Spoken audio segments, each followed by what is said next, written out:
Good morning students. आज हम आपकी जो बुक नंबर 2 है स्टैटिस्टिक्स एंड इकोनॉमिक्स अर्थशास्त्र में सांख्यिकी, जिसका chapter 5 measures of central tendency केंद्रीय प्रवृत्ति की माप को करेंगे। तो दोबारा से बता रही हूँ, आपकी जो बुक 2 है स्टैटिस्टिक्स एंड इकोनॉमिक्स का chapter 5 measures of central tendency को हम करेंगे। तो सबसे पहले हम उसके परिचय के बारे में जान लेते हैं। तो होता क्या है मेजर्स ऑफ सेंट्रल टेंडेंसी या केंद्रीय प्रवृत्ति का माप। तो हमने प्रीवियस चैप्टर में अभी तक पढ़ा है कि कैसे डेटा क्या होता है, डेटा को कैसे कलेक्ट करते हैं, उनको ऑर्गेनाइज कैसे करते हैं, और जो मेजर्स ऑफ सेंट्रल टेंडेंसी है वो आप जो भी डेटा कलेक्ट करते हैं उनको शॉर्ट रूप में एक्सप्लेन करने का एक मेथड होता है, एक स्टैटिस्टिकल मेथड है या संख्यात्मक विधि होती है। और बेसिकली जो केंद्रीय प्रवृत्ति के माप measures of central tendency major रूप से मुख्य रूप से 3 होते हैं।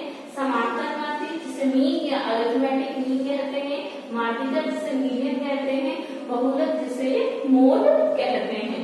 और इसके अलावा और भी एवरेज निकालने के 2 मेथड्स होते हैं, ज्योमेट्रिकल मीन, ज्यामितीय माध्य और हरात्मक माध्य होते हैं। मेजरली ज्यादा यूज नहीं होते, मेजरली हमें 3 यूज करते हैं, मीडियन, मीडियन एंड मोड, समांतर माध्य, माध्यिका और बहुलक। तो सबसे पहले हम देखते हैं समांतर माध्य क्या होता है, अरिथमेटिक मीन या मीन क्या होता है।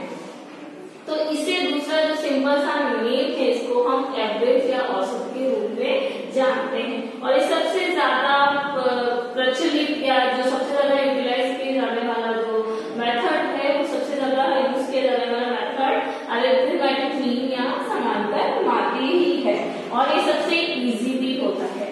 अब हम एक समांतर माध्य की अरिथमेटिक मीन की डेफिनेशन देख लेते हैं कि समांतर माध्य वह संख्या होती है, वह माध्य होता है जो किसी भी श्रृंखला की सभी इकाइयों के मूल्यों को जोड़कर उन संख्या से विभाजित करके ज्ञात किया जाता है। दोबारा से रिपीट कर रही हूँ, समांतर माध्य वह संख्या होती है जो किसी श्रृंखला की सभी इकाइयों के उनके मूल्यों के जोड़ को उनकी संख्या से विभाजित करने के ज्ञात की जाती है। अब इंग्लिश में देख लेते हैं इसकी definition. Arithmetic is mean is the series of the figure obtained is divided to the sum of all items by their numbers। मतलब जितने भी हमारे पास नंबर्स है उनके वैल्यूज को ऐड करके उनकी संख्या से डिवाइड करके हम मीन को निकालते हैं। जैसे इसको फॉर्मूले के रूप में हम देख लेते हैं, समांतर माध्य को x बार के रूप में डिनोट किया जाता है। x हम लिखते हैं, कैपिटल X लिखना है हमें, और उसमें एक लाइन जिसे बार सिंबल किया जाता है उसमें हम डिनोट करते हैं। तो अभी जो हमने डेफिनेशन करी उसको देख लेते हैं। इसमें क्या, जितने भी संख्यात्मक मूल्य जितने भी मूल्य होते हैं उनके जोड़। तो सपोज हमारे पास x1, x2, x3, जैसे x एंड तक नंबर से एंड तक कितने भी हो सकते हैं, 5 हो सकते हैं, 10 हो सकते हैं, 20 हो सकते हैं, कितने भी हो सकते हैं। और हमारे पास संख्या है सपोज कितनी है, xn। यहाँ पे एंड की जगह हम संख्याएं यूज करते हैं, कितनी संख्या है। तो हम एग्जांपल देख लेते हैं कि सपोज तो इसका फॉर्मूला क्या हो गया, x bar equals to summation. इसे हम इस सिंबल को समेशन या सिग्मा दोनों बोला जाता है, तो आप कंफ्यूज मत होइएगा, sigma x upon n।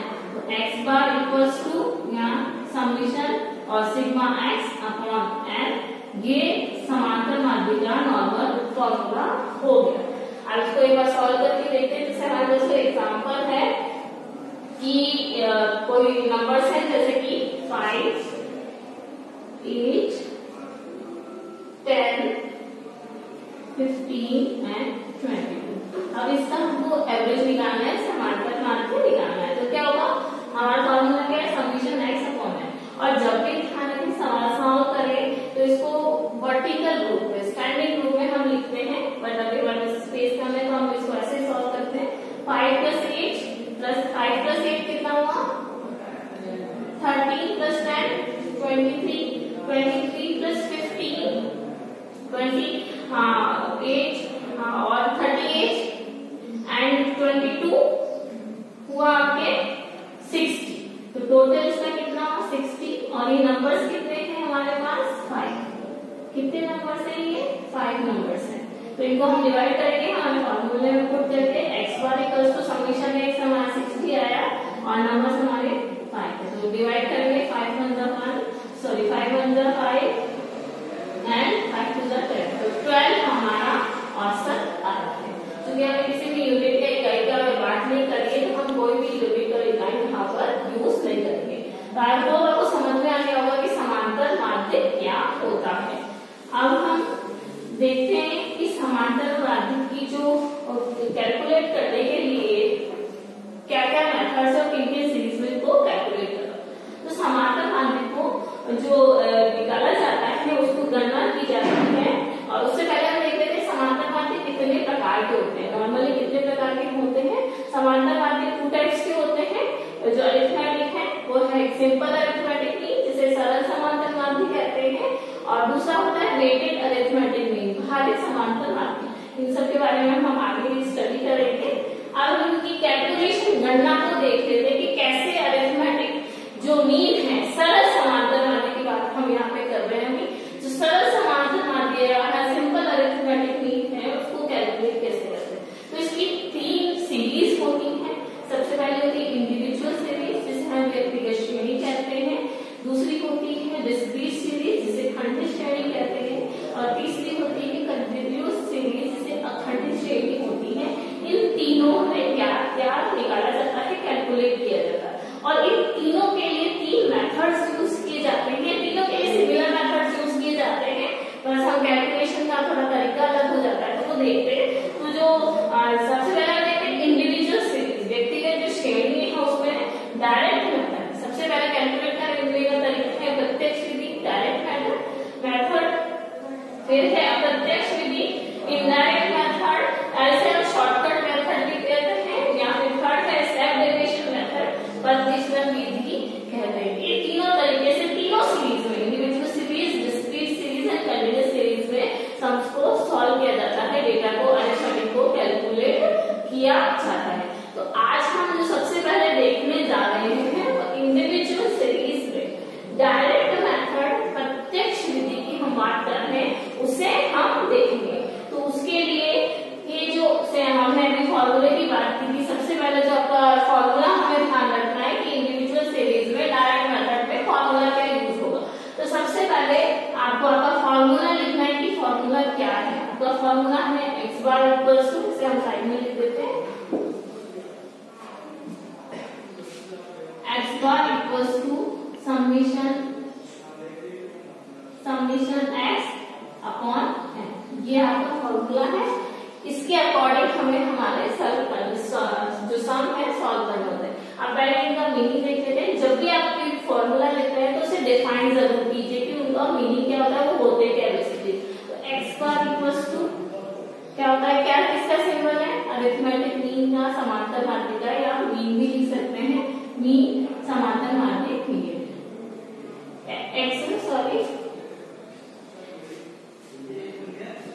Summation x। ये क्या है, आपके जितने भी वैल्यूज हैं उसका टोटल है। तो टोटल ऑफ वैल्यूज, जितनी भी टोटल ऑफ जितनी भी वैल्यूज है, मूल्यों का योग है टोटल ऑफ वैल्यूज। अब आपके बचा n, तो जितना भी नंबर ऑफ जो सीरीज के जो नंबर है वो हम, या जो नंबर ऑफ आइटम्स, कितने नंबर है, नंबर ऑफ आइटम्स, कितनी संख्या है आपके पास, वो चीज है। तो ये हमने हमारा फॉर्मूला डिफाइन कर दिया है। अब हम एक सम देखते हैं उसके लिए। तो हम देखते हैं कि सम है जहाँ पे स्टूडेंट्स हैं, 10 स्टूडेंट्स हैं, उनके मार्क्स दे रखे हैं, अंक दे रखे हैं रोल नंबर के साथ। तो रोल नंबर सिर्फ एक तरीके से हम सीरियल नंबर मान सकते हैं। तो रोल नंबर है, यहाँ पे हम प्लेस वर्टिकली लिख रही हूँ, थोड़ा स्पेस कम है तो हम थोड़ा सा इधर ही सॉल्व करेंगे। अगर आपके हॉरिजॉन्टल लिखा आता है तो हमेशा ध्यान रखिएगा, इसको वर्टिकल रूप में कॉलम्स बनाकर सम्स को सॉल्व कीजिएगा। तो रोल नंबर दे रखे हैं, मार्क्स दे रखे हैं, अंक दे रखे हैं। अब हम इसे करते हैं। हमारे पास 10 स्टूडेंट्स हैं, 1 के 40, 2 के 50, 3 के 60,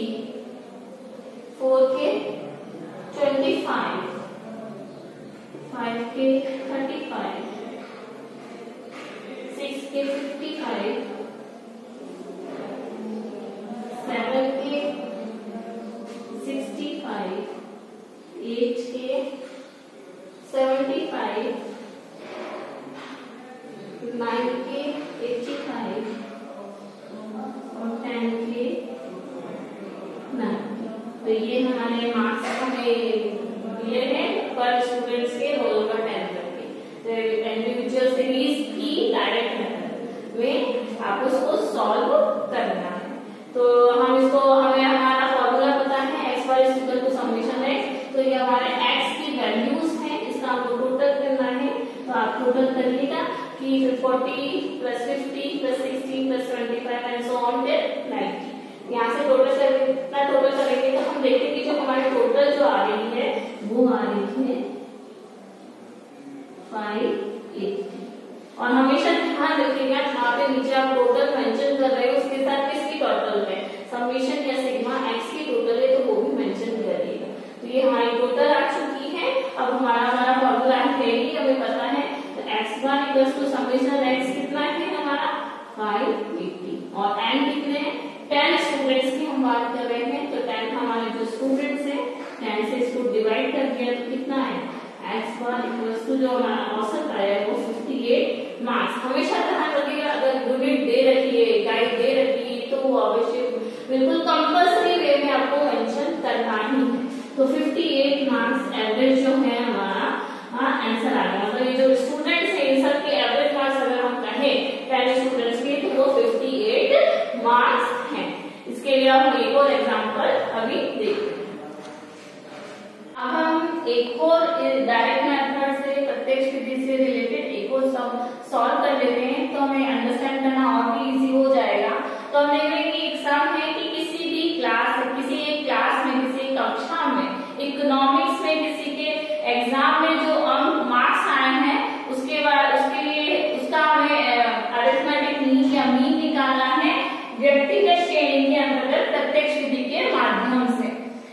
आपको सपोज एग्जाम में अगर किसी भी इन तीनों श्रेणियों में से किसी भी श्रेणी में ये नहीं लिखा है कि आपको कौन से मेथड से करना है तो आप अपनी पसंद से जो भी आपको मेथड इजी लगता है कन्वीनियंट लगता है आप उस मेथड को चूज करके कर सकते हैं। लेकिन अगर सपोज एग्जाम में आ जाए कि नहीं आपको प्रत्यक्ष विधि से करना है मींस डायरेक्ट मेथड से करना है, इनडायरेक्ट मेथड या शॉर्टकट मेथड से या स्टेप डेविएशन मेथड से करना है तो आपको फिर तो उसी मेथड से करना हो।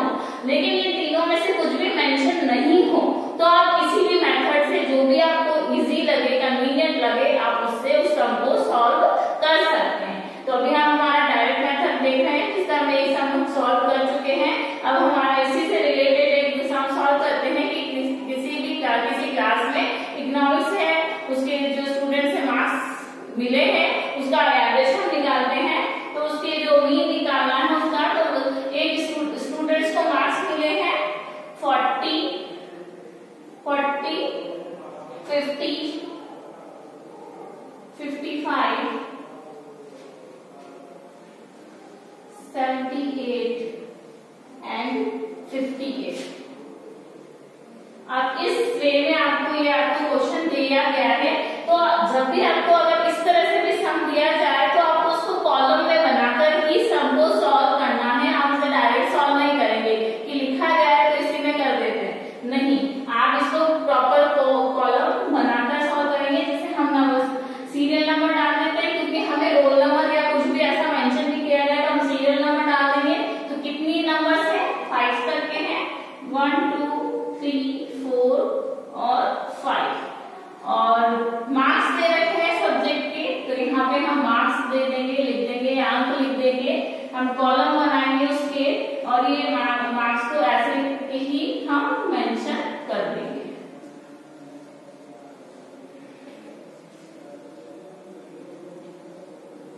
अब हमें हमारा फॉर्मूला पता है कि मीन निकालने का फॉर्मूला क्या है x bar equals to summation x upon n। मतलब जो जितनी भी वैल्यूज हैं उसकी टोटल और उसकी जो नंबर्स हैं तो हम इसकी टोटल करेंगे 40, 50, 55, 78 और 58। तो इसकी टोटल कितनी आएगी इसकी टोटल हम करके देखेंगे तो इसकी टोटल हम 40 और 8 13, 13 और 8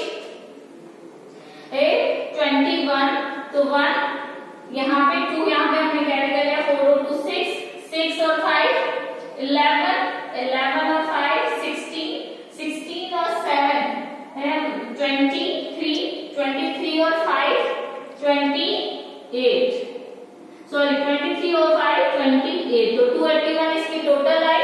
अब हम इसको डिवाइड कर देंगे तो हमारे आंसर की टोटल कितनी है 281, और कितने स्टूडेंट्स हैं या कितने सीरियल नंबर है हमारे पास, कितने नंबर है 5, तो आप इससे डिवाइड करिए 5 को डिवाइड करिए तो 5 5 जा 25, कितना बचा 3 बचा, तो 5 6 जा 30 पूरा इसमें डिवीजन चला गया, 1 कितना बचा पॉइंट के बाद 1 बचा, तो पॉइंट 5 2 जा 10, तो कितने मार्क्स कितना आंसर आया हमारा x bar equals to 56.2 marks. ये इसका मीन है, इसका एवरेज है, ये हमारा आंसर होगा।